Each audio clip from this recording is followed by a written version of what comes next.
तो हम लोग कंस्ट्रक्शन पढ़ रहे थे, मॉक मीटर का बनावट कैसा होता है। तो ये जो तुम यहाँ पर देख रहे हो, यहाँ पर देख रहे हो, ये हाइलाइटर आ रहा है, हाँ, यहाँ पर जो देख रहे हो ये तुम्हारा पेट्रोल सोर्स है और इसी के अंदर से जब जहाज तुम्हारा बढ़ता है इस डायरेक्शन में तो डायनामिक प्रेशर क्रिएट होता है, यही तुम्हारा कैप्सूल है। जो कैप्सूल का जो पिक्चर बनाते थे ना हम, एक्चुअल में कैप्सूल ऐसा होता है, इस टाइप का। ये तुम्हारा इसके अंदर जो है ये एएसआई का कैप्सूल है। इस एएसआई के कैप्सूल में प्रेशर बिल्डअप होता है, डायनामिक प्रेशर। और प्रेशर जब बिल्डअप होता है ये तुम्हारा इधर की तरफ जाएगा, इधर की तरफ का इससे मैकेनिकल लिंकेज जुड़ा हुआ है। ये है तुम्हारा मेन शाफ्ट। तो मेन शाफ्ट जब ये इस डायरेक्शन में जाएगा तो ये तुम्हारा इस डायरेक्शन में जाएगा, और ये जब इस डायरेक्शन में जाएगा तो ये शाफ्ट जो है इस डायरेक्शन में जाएगा। उसी से लिंकेज है तुम्हारा ये, इसको कहते हैं रेशियो आर्म। रेशियो आर्म से जुड़ा हुआ है और इससे कनेक्टेड एक खड़ा डंडा से है। और ये डंडा जो है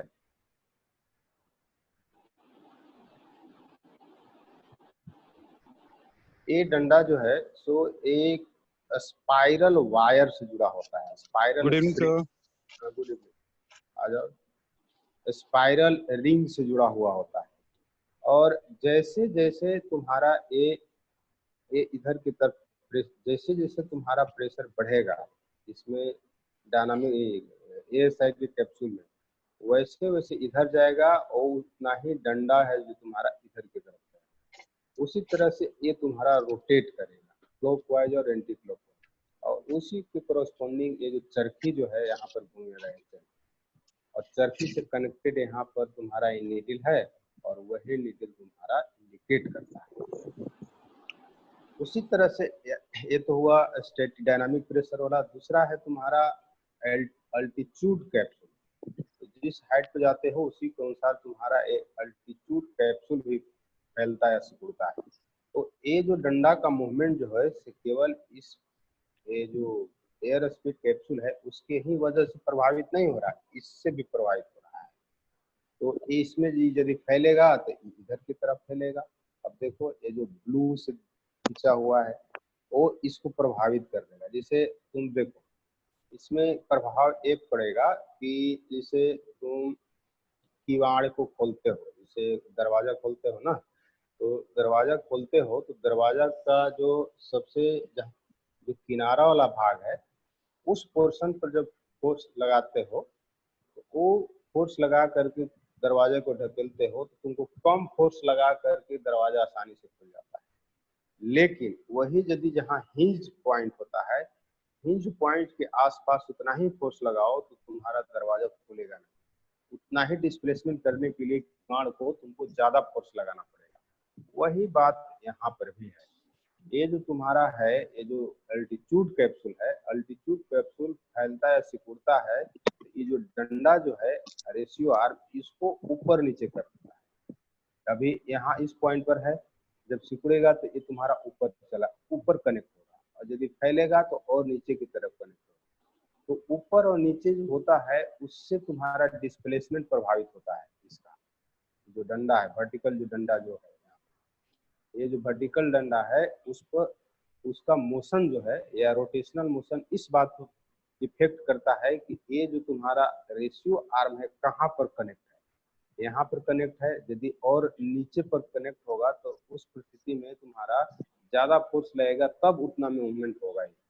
जो मूवमेंट होगा, मूवमेंट का मतलब क्या, देखो यहाँ पर एक लाइन खींचा हुआ है,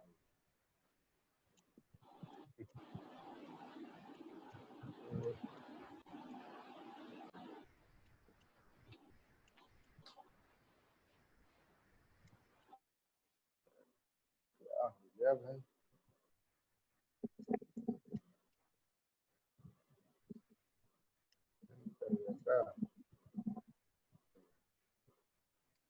ये जो देख रहे हो ना मूवमेंट, ये जो तुम्हारा इस टाइप से मूव करता है। और ये डंडा जो है यहाँ पर, ये जो डंडा है कि डंडा पर टच कहाँ पर है इस बात पर निर्भर करता है। यहाँ पर टच है तो मूवमेंट होगा। यही यदि तुम्हारा रेशियो आर्म यहाँ पर टच होगा, ऊपर होगा, तो कम फोर्स लगा करके इसको और आसानी से डिस्प्लेसमेंट किया जा सकता है। और वही यदि कम होगा और वही इसी चीज को प्रभावित करता है तुम्हारा ये जो है ना ऊपर नीचे इसको सरका देता है। यदि नीचे आ गया तो तुमको ज्यादा फोर्स लगाना पड़ेगा। ये वाला टच पॉइंट जो है यहाँ पर, ये जो तुम्हारा रेशियो आर्म है, रेशियो आर्म यदि इस पॉइंट पर टच करेगा तो ज्यादा फोर्स लगा करके इसको उतना ही मोमेंट पैदा करना पड़ेगा। और वही यदि तुम्हारा ऊपर इस पॉइंट पर लगेगा तो कम करेगा। तो ये दोनों का रेशियो जो है ना, एल्टीट्यूड कैप्सूल और तुम्हारा एयर स्पीड कैप्सूल, ये दोनों से इफेक्ट डालता है कितना ये मूव करेगा। और ये तुम्हारा टीथ है, ये टीथ पर यहाँ पर घिरनी एक बच्चा लगा हुआ है, यही घिरनी मूव करता है तो उसी के अनुसार तुम्हारा ये नीडल भी मूव करता है। और यही तुम्हारा रीड करता है तुम्हारा कितना मॉक नंबर से तुम्हारा जहाज जो है सो स्पीड अप है।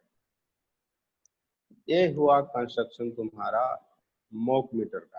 खैर इससे ज्यादा मतलब तुम्हें नहीं है, इससे ज्यादा मतलब नहीं है। मतलब है तुम्हारा वहाँ क्लाइंब करेंगे तो क्या होगा, डिसेंड करेंगे तो क्या होगा, टेस्ट कांस्टेंट है तो मॉक पर क्या इफेक्ट पड़ेगा, ये सब तुम्हारा ज्यादा इंपॉर्टेंट है। तो ये सारा चीज को तुम देखा होगा जार वाला बुक में, ये सब तुम्हारा ऐसे डायग्राम बनाया हुआ है, समझ गया। तो कैश, टैश और मॉक नंबर ये तुम्हारा सीक्वेंस रहता है। ये जो तुम्हारा दिया हुआ है टैश मॉक नंबर, यदि तुम्हारा कैश कांस्टेंट है, कैश कांस्टेंट है और क्लाइंब कर रहे हो, आगे हम लोग पढ़ेंगे इसको, क्लाइंब कर रहे हो तो उस परिस्थिति में टैश भी बढ़ेगा और मॉक नंबर भी बढ़ेगा। खैर चलो आगे हम डिस्कस करेंगे, पहले ब्लॉकेज वगैरह पढ़ लें, इसके बाद इस चीज हम पढ़ेंगे।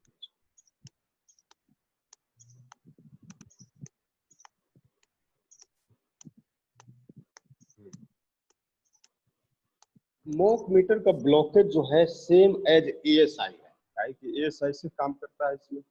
तो जो तुम्हारा एएसआई का जो फंडा था, मॉक मीटर को अलग से तुम्हें करने की जरूरत नहीं है। कंफ्यूज करो तो चुपचाप फिगर बनाओ एएसआई का, एएसआई का फिगर बनाओगे और वही तुम्हारा यहाँ पर आंसर दे देगा। तो इसलिए एएसआई भी इसमें, एएसआई ही तुम्हारा एक तरह से रीड करता है मॉक मीटर। अब आओ यहाँ पे क्या क्या ब्लॉक हो जा रहा है।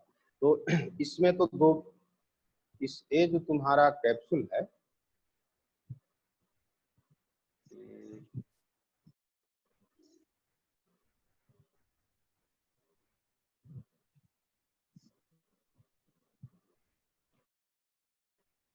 ये जो तुम देख रहे हो तुम्हारा कंस्ट्रक्शन जो है, बनावट जो है तुम्हारा मॉक मीटर का, ये तुम्हारा जो है एक कैप्सूल है एएसआई का। एएसआई का है, यही डायनामिक प्रेशर को सेंस करता है। और बाहर का जो प्रेशर होगा वो स्टैटिक प्रेशर होगा। ये देखो, ये ग्रीन से इसको शो हम कर दें। ये जो प्रेशर होगा ये सब तुम्हारा, ये प्रेशर तुम्हारा एक केस का, ये जो बक्सा जो है ना, केस मतलब क्या, बॉक्स, ये बॉक्स का जो ग्रीन से हमने स्टैटिक प्रेशर शो किया, ये स्टैटिक प्रेशर बढ़ेगा या घटेगा वो इफेक्ट डालेगा तुमको इस पर, अल्टीट्यूड का कैप्सूल जो है, अल्टीट्यूड कैप्सूल पर। यदि ये तुम्हारा स्टैटिक प्रेशर घटेगा ये केस का, तो उस परिस्थिति में तुम्हारा एक कैप्सूल फैलेगा। समझ गया। उसी तरह से यहाँ इसमें दोनों है, एक डायनामिक प्रेशर भी सेंस करने वाला है और स्टैटिक प्रेशर भी सेंस करने वाला है। तो जब तुम क्लाइंब कर रहे हो, सपोज दैट मान लो कि तुम्हारा स्टैटिक ब्लॉक हो गया, स्टैटिक ब्लॉक हो गया, स्टैटिक ब्लॉक हो गया, इसका मतलब हुआ कि स्टैटिक प्रेशर इस केस में ट्रैप हो गया, कैद हो गया। वो क्लाइंब कर रहे हो, सपोज दैट मान लो कि तुम क्लाइंब कर रहे हो, क्लाइंब लो, ग्राउंड टेक ऑफ किया तुम और तुम्हारा ब्लॉक हो गया स्टैटिक। अब जब तुम्हारा स्टैटिक ब्लॉक हो गया तो लोअर लेवल का प्रेशर इसमें ट्रैप हो गया इस केस में। समझ रहे हो बात को? जी सर। जी सब समझ रहे हो ना? तो इस केस में तुम्हारा जो ग्रीन से हम शो कर रहे हैं, ये लोअर लेवल का प्रेशर इसमें ट्रैप हो गया। और जब तुम क्लाइंब कर रहे हो तो क्लाइंब करने के क्रम में तुम्हारा जो स्टैटिक प्रेशर है वो एक कैप्सूल, जो तुम्हारा एएसआई का कैप्सूल है, एएसआई के कैप्सूल में घट जाएगा। घटेगा कि नहीं घटेगा?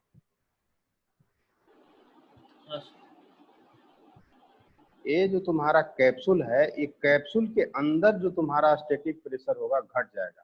क्या है कि यहाँ पर कैप्सूल में जो स्टैटिक प्रेशर आ रहा है वो पीटर ट्यूब के माध्यम से आ रहा है।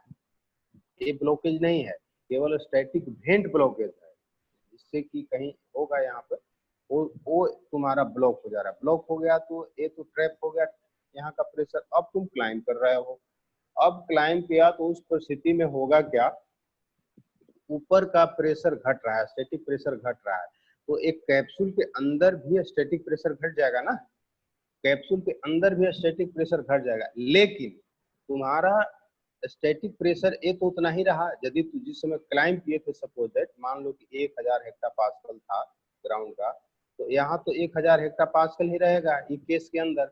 लेकिन कैप्सूल के अंदर जो है तुम्हारा घट करके हो जाएगा 800 या 700 हेक्टा पास्कल। अब जितना ये कैप्सूल को फैलना चाहिए था डायनामिक प्रेशर की वजह से, उतना नहीं फैल पाएगा। काहे कि ये जो 1000 हेक्टा पास्कल प्रेशर जो है ये इसको दबाएगा अंदर की तरफ।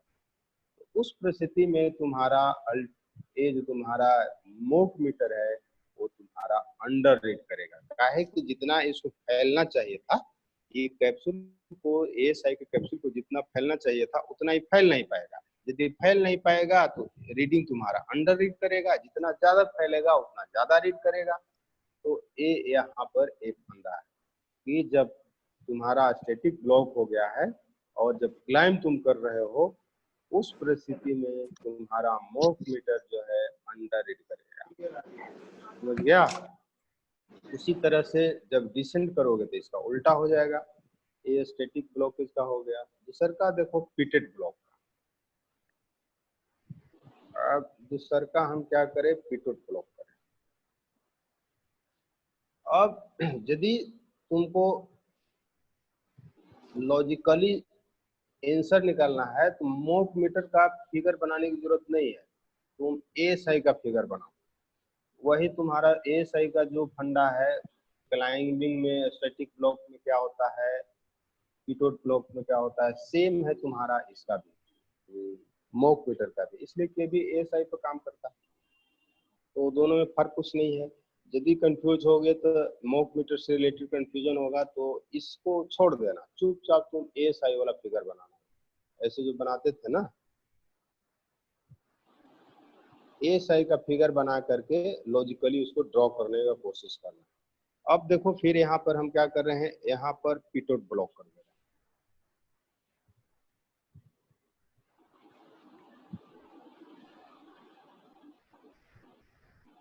कहाँ है जी इरेजर?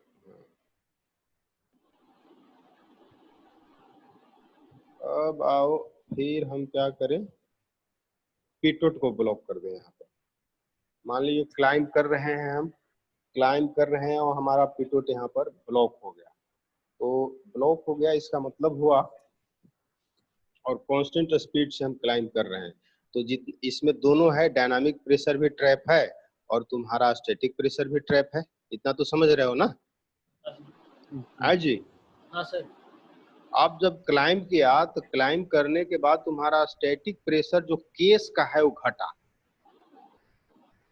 जो केस जो हुआ है, जो बक्सा जो हुआ, बक्सा का स्टैटिक प्रेशर घटेगा। का है कि यहाँ पर तुम्हारा स्टैटिक वेंट जो है सो ये खुला है, तो ये तो सेंस करेगा, उस जिस लेवल पर जाओगे उस लेवल का स्टैटिक प्रेशर सेंस करेगा। तो तुम्हारा एक कैप्सूल के बाहर का प्रेशर जो है तुम्हारा एक घट जाएगा। लेकिन इसके अंदर जो था यहाँ पर स्टैटिक प्रेशर जो ट्रैप था, मान लो क्लाइंब कर रहे थे, टेक ऑफ कर रहे थे, इसमें तो 1000 स्टैटिक प्रेशर ही तुम्हारा ट्रैप था। और ऊपर घटने के बाद जो तुम्हारा प्रेशर, मान लो कि स्टैटिक प्रेशर घट करके हो गया 500 हेक्टा पास्कल बाहर का। अब देखो static due to difference of static pressure तुम्हारा डिफरेंशियल प्रेशर यहाँ पर क्रिएट होगा, होगा कि नहीं?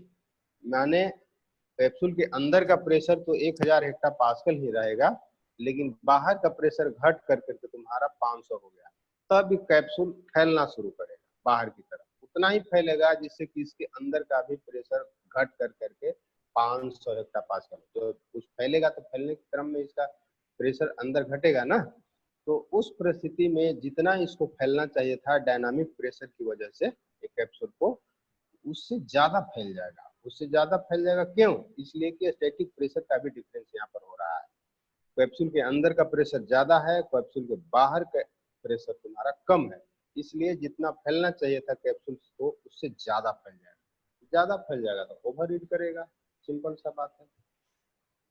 और ठीक इसका उल्टा हो जाएगा तुम्हारा डिसेंट, यानी तुम दोनों को कंपेयर करोगे तो तुम्हारा एएसआई में जो ब्लॉकेज था सेम इसमें भी ब्लॉकेज का रीडिंग है, समझ गया। स्टैटिक यदि ब्लॉक कर गया है, क्लाइम कर रहे हो तो अंडर रीड करेगा। स्पीटोड यदि ब्लॉक कर गया है, क्लाइम कर रहे हो तो ओवर रीड करेगा। सेम था तुम्हारा एएसआई में और यही तुम्हारा मॉक मीटर में। अब आगे देखो,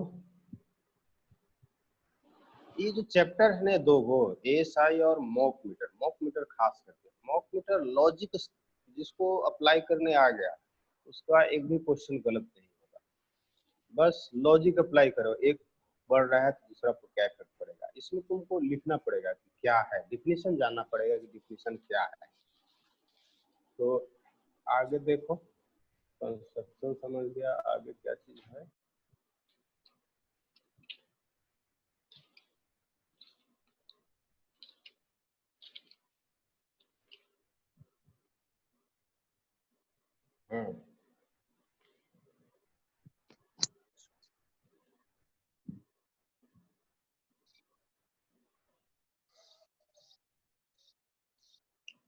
स्टैंडर्ड कंडीशन में आईएसए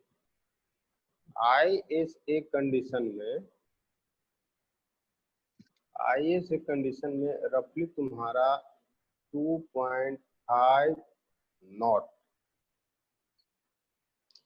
2.5 नॉट पर 1000 फीट घटता है। यदि स्टैंडर्ड कंडीशन है ना, तो तुम्हारा आईएस कंडीशन जो है वो एलएसएस लैप्स रेट जो है 2.5 नॉट पर 1000, इसको याद रखना।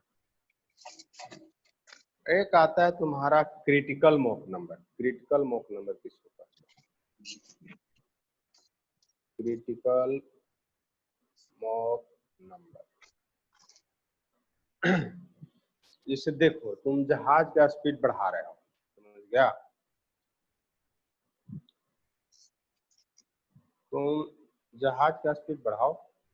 स्पीड स्पीड बढ़ाने के क्रम में होगा क्या कि स्पीड बढ़ते बढ़ते बढ़ते बढ़ते ऐसा आएगा कि तुम्हारा जहाज का जो लीडिंग एज है, लीडिंग एज पर तुम्हारा स्पीड जो है काफी बढ़ जाता है। लीडिंग जिसे तुम्हारा इस टाइप का बनावट होता है ना विंग का,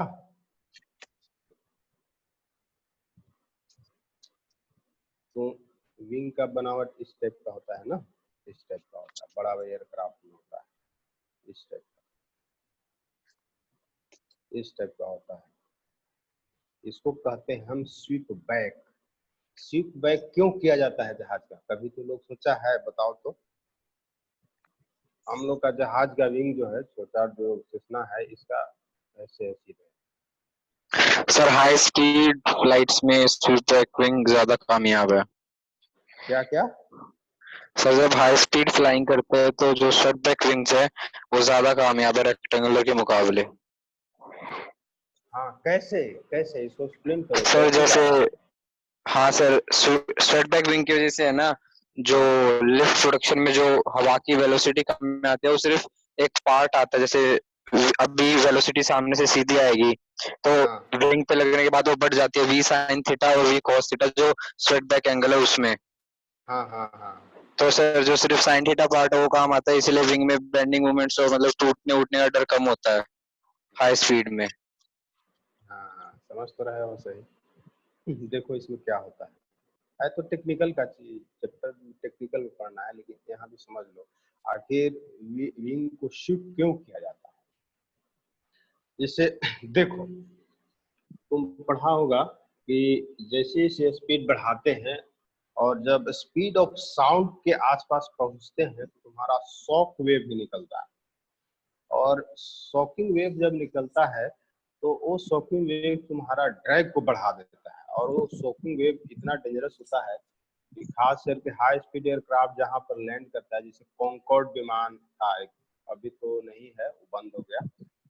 और कॉन्कॉर्ड विमान जब उड़ता था तो उसको पैसेंजर को एक स्पेशल सर्टिफिकेट दिया जाता था कि आपने उड़ान भरी है साउंड के स्पीड ऑफ साउंड के बराबर तुम स्पीड से आपने उड़ान भरी है, स्पेशल सर्टिफिकेट दिया जाता।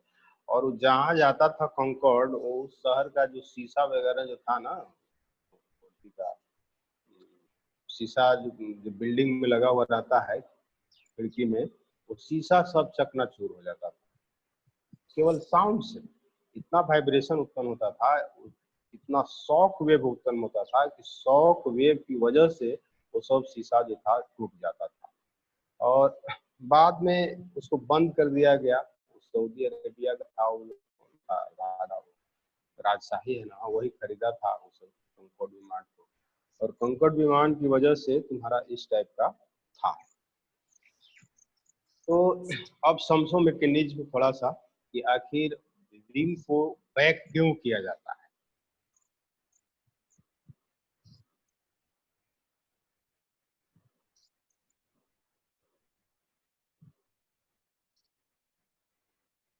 पहले समझो कि विंग जो है सीधा सीधा है, जहाज का विंग जो है ना सीधा है।